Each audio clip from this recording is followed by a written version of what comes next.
হিয়ারিংয়ের পর আপনার documents submit হয়েছে কিনা কিভাবে জানবেন? মানে আমরা যে হিয়ারিং করলাম এর আগে লজিক্যালে যে বিএলও দ্বারা হিয়ারিং করেছি এবং বিডিও অফিসে কি আমরা যারা হিয়ারিং করেছি এবং ডকুমেন্টস যে সাবমিট করেছি মানে ডকুমেন্টস দিয়েছি সেই ডকুমেন্টসগুলো আমার সাবমিট হলো কিনা আদৌ সেটা আমরা কিভাবে জানবো? অ্যাপসের মাধ্যমে বাড়িতে বসে সেটা একবার দেখে নিন।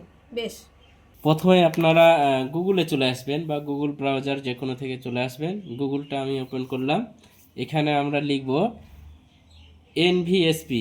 এনভিএসপি আমরা লিখব এনভিএসপি এনভিএসপি লিখে আমরা সার্চ করব। সার্চ করলাম, প্রথমে একটা লিঙ্ক আসলো ভোটার, এই যে প্রথমেই ভোটার ইসিআই গভ ইন্ড, এই লিঙ্কে ক্লিক করার পর নতুন একটা ইন্টারফেস খুলবে। আচ্ছা, এই খুলেছে।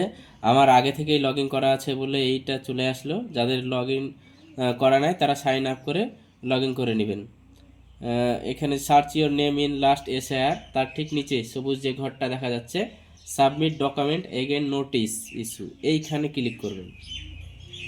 এইখানে ক্লিক করার পর যে একটা ফেস দেখা যাচ্ছে এন্টার এপিক নাম্বার এবং নোটিশ রেফারেন্স, অর্থাৎ নোটিশ নাম্বার দিলেও হবে, আপনার মোবাইল যে ভোটার কার্ডের যে এপিক নাম্বার আছে সেটা দিলেও হবে। আমরা এখানে একটা এপিক নাম্বার দেব। এপিক নাম্বারটা দিচ্ছি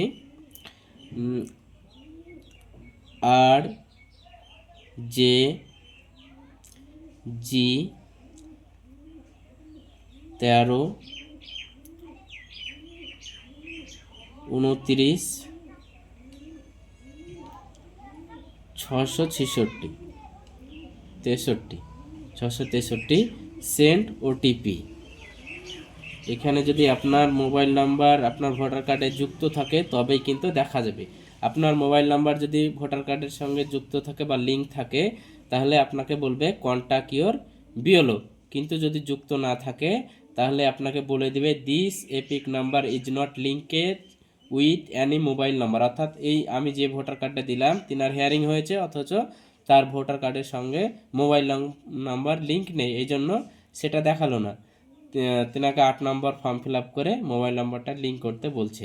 তা আপনারা 8 নম্বর ফর্ম ফিল আপ করে মোবাইল নাম্বারটা লিঙ্ক করবেন, তারপর সার্চ করবেন, দেখবেন যদি আপনার ব্লক থেকে যদি আপনার হিয়ারিং নোটিশ হিয়ারিং কাগজগুলো যদি সাবমিট করে থাকে তাহলে বলবে কন্ট্যাক্ট ইওর বিএলও, তার মানে হয়ে গেছে, আপনার হয়ে গেছে। আচ্ছা, এবার যাদের হিয়ারিং এ মানে হয়নি, আচ্ছা, এবার যাদের হিয়ারিং হয়নি বা লজিক্যালও নাম আসেনি তারা আপনারা আপনাদের এপিক নাম্বার দিয়ে যদি ওখানে সার্চ করেন তাহলে আপনাদের কিছুই দেখাবে না, তাই তো?